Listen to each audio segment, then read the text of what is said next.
more can I say? Top Billin. All right, Top Billin, back at it again, working on some of this draft stuff, talking about my man Trevor Lawrence, who, if you've followed my entire channel here, you know that I covered this guy when he was in high school.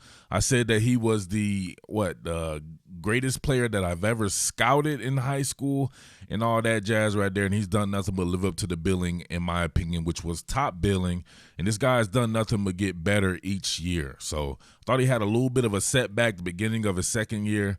I ended pretty bad in the national championship game, but I think he's one of these guys that are just under the microscope. If you start out on top, guess what? Only one way to go is down, right? People get they get nauseous of you. They get tired of hearing about you. So he gets put under the microscope. Even a game like this, right? I'm going to talk about this Ohio State game, show some of the throws here.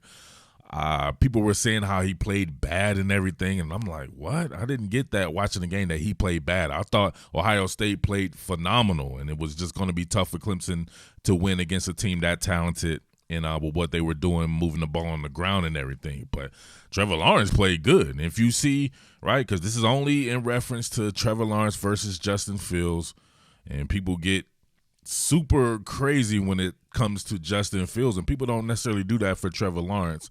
But I still maintain and hold that I think Justin Fields is incredibly talented. He has some things to work on, and so does Trevor Lawrence. They both have things to work on, but I think Trevor's just a little further along in his development, which, hey, let's be real here. He's played more ball than Justin Fields. But these guys are always 1A, 1B to me, so I'm not sure what people are talking about there. I said that I wouldn't mind Justin Fields on the Jets with the number 2 pick for sure. Either one of these guys, they want to interchange those, I'm good with it, right? Let Urban Meyer take Justin Fields. I happily watch Trevor Lawrence play with the Jets. That would be cool here. But check this out right here. This is what people are going to be watching when they look at Trevor. Now, when I do analysis, I try to only work with stuff that's current. I don't like to go back. If he has a season that's current, I want to see what somebody did to improve on that particular season. So you're going to have a corner route here by Cornell Powell. I think you have Lynn J. Dixon coming in here. You're going to have a pretty much mesh concept there.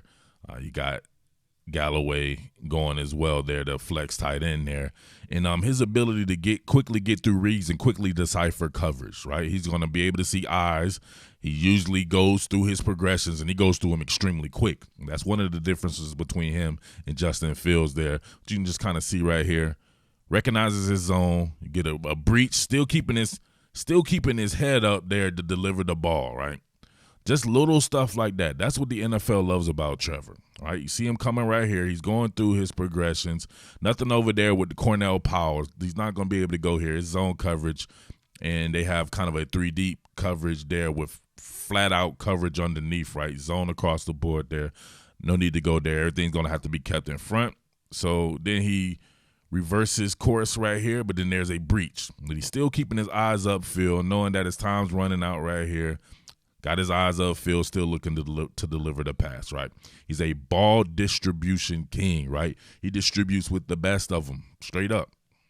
All right, look at the manipulation right here. Just ever so slightly, he does this just about every time. You see this? Boom. He knew where he wanted to go with that. He just wanted to manipulate and make sure that the safety or whomever is this guy's target or some type of help is not going to be able to help out right away because he's not going to declare with his eyes. You can see him on the pool here. What is he looking at, right? Going through his progressions quickly just to see if something is there, but he knows pre-snap, right? They don't look over to the sideline to get the signal. He has to determine this pre-snap. A little bit different from Ohio State, what they're doing, but he knows he wants to come out here on this swing pass. Look at the safety. He's not declaring right now. The safety thinks he may need to help with this, but nope. Doesn't give him enough time. Boom, hits him right there now. Tough Borland has to get out there, and the safety is late helping out just because of the eye manipulation as well, and able to move the chains that way. So if you understand the coverage pre-snap, you know not to stare it down primarily. Why would you stare down your primary and you know where you want to go with the ball?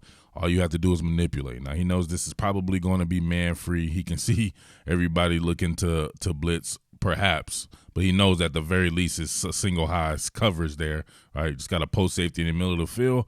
He's got a lot of shit to cover, especially if you're talking about having a fade route going right here. So if you can slightly manipulate him and ensure that he doesn't help out on this particular play, your chances of winning goes up that much better on this play.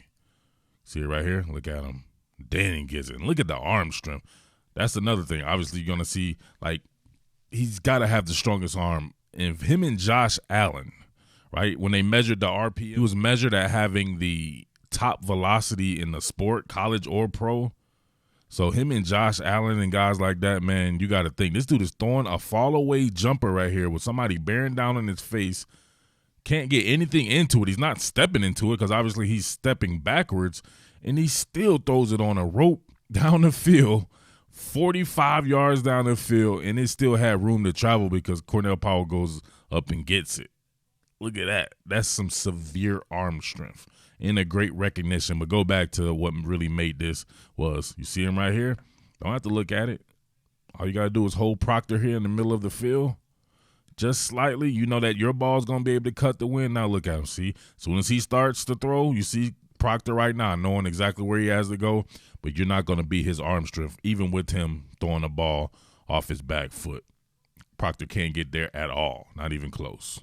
All right, so this is an empty rep. He ends up not completing a pass, but even with that, if you've been a guy that's been around some scouting, you understand how to take something from literally every play, no matter if it's an empty rep or if it's a rep that goes for a 90-yard touchdown or whatever like that. This is something that I can take away from because he still goes through his progressions. Look at this. 1, 2, 3. Then he comes back. Just so happens somebody's in his face. He overthrows it, and he overthrew it. Somebody going downfield and he overthrew it. Just that severe arm strength that I'm talking about. But still, look at him. Coming off the pull here. They got the fabricated pressure schemes going on here. He originally looks right. It looks like first read, second read, nothing there. Then gets to his tertiary and sees it right now. But it just so happens he has to throw it quicker than he's ready because of Pete Werner here. All up in his grill, throws it off his back foot, still uses that severe arm strength. Tight end is unable to corral this. It's way down the field, but still, that's what I'm looking for right there. Like, these plays eventually can be completed, but you going through your progressions ensures that if you get another chance at this or something like that, you're giving yourself the best opportunity because your opportunity goes up the more chances you have. The more progressions you go through, the more chances you have to complete a pass. It's just that simple. There was one particular point in time when I covered Clemson when he was a freshman. I covered them that entire season here on the channel. He was unable to feather the clutch. He threw everything high. And you know his arm strength is crazy. But nowadays, man, not only is he manipulating coverage like you see right here, but look at the arm sliding. Look at the feather of the clutch right there. That's how you feather something. Feels like deja vu right here on this, just like the last one right here when I showed Justin Fields and Mac Jones doing the same exact play right here with this particular screen pass. But look, him fall-away jumper. Now look at his release on this, right? Over the top, just boom, just like you're shooting a jumper, right? Like a little mid-range jumper or something like that. Just real easy like that. Hits him exactly where. And I look, his ability to come up off of this, right, with the motion. Look downfield, definitely manipulating the coverage right here. You can see everyone's eyes right there. Too easy. Invited the coverage or invited the rush there. And his release. Check this out. His piston-like release over the top delivery. Look how quick he gets rid of this. Boom. Look at that. You talk about opposite hash throws. Y'all know me. I don't even want to look at your film if you're not doing anything opposite hash. Look at that. Play action. Opposite hash, flat-footed, just drives off that, right? No hitch or nothing. Flat-footed, throws an out to E.J. Williams here. Easy. Easy.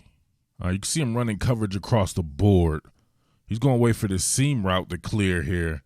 And there's a little window of opportunity here because he's going to be bracketed with Josh Proctor bearing down over the top. This takes great product placement and severe arm strength all at the same time to make a throw like this.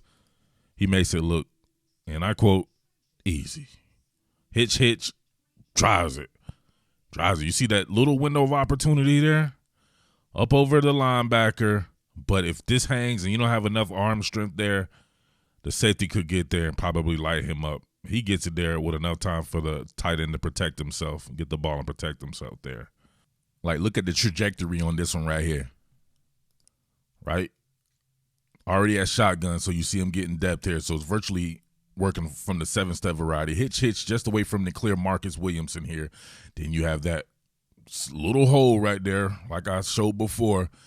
You got to be able to get it there. But the trajectory right over the linebacker, but still on a frozen rope, gets him there with more than enough time, man. It's the variety of throws, too. Think about just in this one game, all the different throws that I've shown from the different quadrants of the field. He doesn't focus on just one part of the field. He spreads the ball all around to a lot of different players, but their offense sets it up to where he has to throw the ball all over the field. That's shit that when NFL scouts look at it, they don't have to guess. All right, here's something about Trevor's game that I don't like, and it's been like this for a while. When he's down or if the chips are down, there's something about him that he turns to a gunslinger. He goes from a guy that is all about the technique portion of it, all about the mechanical portion of it, to a guy that's just trying to make plays downfield, right? They're down 49-21 at this particular point in time. He just wants to go downfield at pretty much by all costs, at all costs, or by any means necessary. Look at this. This is bad. This is the type of stuff right there where you're just like, come on, Trevor, what the fuck are you doing? Like, coming off of this right here, right? He knows where the action's going to be at, where the majority of his receivers are going to be over here. Got somebody bearing down in his face, and he's just going to throw off his back leg because he's a gunslinger who can get the ball downfield. Keep in mind, this is off his back leg, and look how far the ball goes. He goes all the way down to the post safety over there, hits him right in the hands. That's the shit that I can definitely live without if I'm someone coaching Trevor Lawrence. Can that be coached out of someone? I don't know. If I'm being honest about this, I'm not sure. I think when the chips are down, he becomes some type of gunslinger. He gets his Jay Cutler on.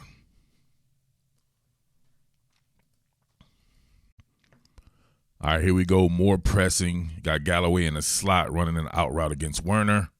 Air mails it. Just pressing. Absolutely pressing right here. Obviously, they're sending heat at his ass. They're heating him up. The offensive line's trash dookie. I'm not going to lie to you. Straight trash dookie offensive line. So he's feeling under the gun here, but still. I know you can see him throwing an anticipatory throw.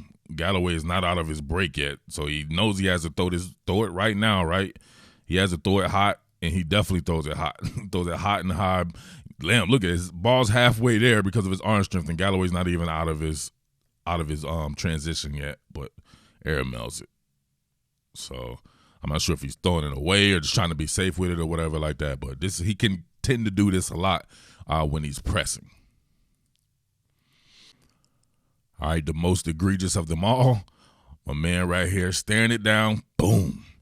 And as Dr. Dre once said, he stepped up and got his motherfucking cranium cracked, heating him up, like I said before, really heating him up with not much heat applied. It's just that his offensive line, right, extremely leaky there. Haskell Garrett getting through. Looks like Tyreek Smith as well, or Jonathan Cooper, one of them. But staring it down. Really know where to go with this, though. If he had enough time, maybe he could have came up off of this and hit the tight end right here, who's uncovering. But you see right there, turnover. I think it was a turnover. But spread his herb ass on the grass like fertilizer. All right, so it wasn't a fumble. It was a recovery by Clemson. Very next play, this is why NFL scouts love this guy. Man-to-man coverage right here, Cornell Powell and Shaun Wade. You're going to have Powell running a curl route, taking a hard inside stem, completely turns your man Shaun Wade around, spun him like a dreidel, and Trevor Lawrence bearing down in the face of adversity here with this particular one right here. Still heating him up. Tyreek Smith, boom, still hits him. Look at that. You got your man Shaun Wade here on all fours. He's on all fours praying to Jesus that this game is over with because they keep delivering the ball to Cornell Powell. But look, stands in there, his toughness, everything that you got to like about the guy. Look at his piston kick, quick release. Look at that. From snap to throw, from pat to throw, look how quick he was able to get there. Tyreek Smith was right up on him. That quick release right there, extremely accurate, hit him right in the bread basket. What? Touchdown. Touchdown. Like, keep battling and everything like that. So you take the good with the bad with that, but you know that there will be some bad that comes with it because he's going to force the ball at all costs. if he feels the need to. All right. Once again, empty rep, but you can see the bones of it going through, right? Boom, going through those progressions there. Didn't complete the pass. Getting a little bit of happy feet right here. Getting a little bit of happy feet. Obviously, it's the end of the game or whatever. He's trying to make something happen, but you can clearly see him going through the progressions here. Originally looking right. Knows that there's nothing there, right? If he's the guy that can totally see it right off the snap because he knows what the coverages are going to be, because he had to identify themselves so he know exactly where the open guy would be so he can quickly get backside right here. And he can see the stop route going on by Cornell Powell. He just doesn't get it there. You can see his footwork as well. You see the wide stance here, not necessarily stepping into this one right here. Got to get better with that when he's under pressure right here. Way too wide. Doesn't get a chance to actually step in it to deliver an accurate throw. And Cornell Powell is a good receiver right there probably. He could have had that, to be honest with you, but not a good throw. He could have just kind of put it right on him, but he's pressing. And this is another thing I wanted to say is I always notice that people come in here when they talk about Trevor Lawrence, they'll be like, oh, he had those 6'4" receivers when he was a freshman. But we're going all the way back to when he was a freshman, right? And they talk about the Alabama game as if that was the only game we ever seen this man play in his freshman season. Like he didn't play another semifinal game in that particular year as well. Hadn't played since, whatever like that. Trevor's judged off of these high-profile games. Like we see him in the playoffs every year, and then that's when we judge him. He'll light up the regular season, and people will put him under a microscope like that. But all those guys are gone. Where are the first-round picks on this particular team on his offense? I'll hang up and wait. Maybe the left tackle, Jackson Carman, maybe. Right? Maybe all said and done, he sneaks into the latter parts of the first round or whatever like that. But any of the receivers going in the first round, any of those other linemen going in the first round, hell no. Let's be real here. Like, he's elevating this particular team. So this team wasn't as talented as we've seen with Clemson teams. You didn't see me saying that they were winning no national championship this year, especially when you lose Justin Ross and Joe Ngata. Those are your first-round talents, and you lost them the entire season. It is what it is. He'll elevate the talent around him. So they did the best that they could in this particular game, in my opinion. Still exhausting all possibilities. You see him right to left, boom. That's how you do it. But, of course, man, his offensive line wasn't up to snuff in this particular game. There's only so much you can do, man. You see right here, everybody coming loose. But you see originally right here wants to go to this out route, I believe, to E.J. Williams. Has to come back front side here. Does a good job, but somebody barreling on his face, has to throw off his back foot, still completes the pass. That's just the polish right there. So you guys get the point, man. This is getting kind of pointless right now in this particular game. As you can see here, he completed 33 out of his 48 passes for 400 yards, a 69% completion percentage, 2 touchdowns, and that one interception was on 4th and whatever at the end where he just had to throw it up in the end zone. So I'm going to blame him for that. It is what it is. That was the ending play of their entire season. He just had to throw it up, and people were barreling down on him again, of course, and that's what it was there. But, man, I want to come back with a part 2. I was going to focus on his athleticism. That's another thing that I think people still, for some odd reason, can't get through to their brain. I think that Trevor Lawrence is as good an athlete as you'll see out there. People are going to look at his frame, and they think that because it takes him a little bit longer to get going because he's 6'6", that he's not fast. Once he gets that stride and it starts to lengthen, that man is gone. He is gone. Like a Daniel Jones. Daniel Jones is one of these guys, if you watch the NFL, New York Giants, all he does is break off long runs. May not be the fastest right away or the most agile, but he has the long stride length like tall people we've seen run, like a Usain Bolt or whomever like that. Trevor Lawrence is in that same vein. That kid can absolutely fly, but they do a ton of designer runs with him. He's extremely tough. I don't remember him getting hurt. He takes big hits and everything, pops right back up. I used to call him the Slim Reaper, right, when he was in high school and in his first years of college, but he's bigger than that now, and he'll only get bigger from now on. He's a prodigy, one of these guys that every year, to me, he exceeds expectation, or every level, right? Coming into high school, he was a big name here. Going into college, he was a big name, and you can say whatever you want to say about him, but come on. You know the type of pressure, immense pressure that he has to be able to come in and perform like he has and still come out to where he could be the number 1 pick in the draft, number 2 or whatever like that, whatever you want to say. So I don't know. Some people just draw the ire of people, and I think he's one of these guys. But is he flawless? Not in the least bit. He is not flawless, but is he extremely talented? He is that, definitely. There's nothing that this guy can't do. So it is what it is on that front. I'll come back with the athleticism portion of this. But it's your boy Murph, the Underground King. Thank you to anybody who watched the full thing and will then respond instead of people who will respond from a title and come in here and start talking that shit. And you guys got to stop with the little kid mentality. If somebody disagrees or you have differing viewpoints, they're not biased. You're deflecting your biasness on someone else because you're the one biased. These people like a certain player, and if you don't say that particular player is perfect, then you're biased. That shit makes zero sense. You're the one biased in that situation. I'm working. Peace. What more can I say? Top Billin.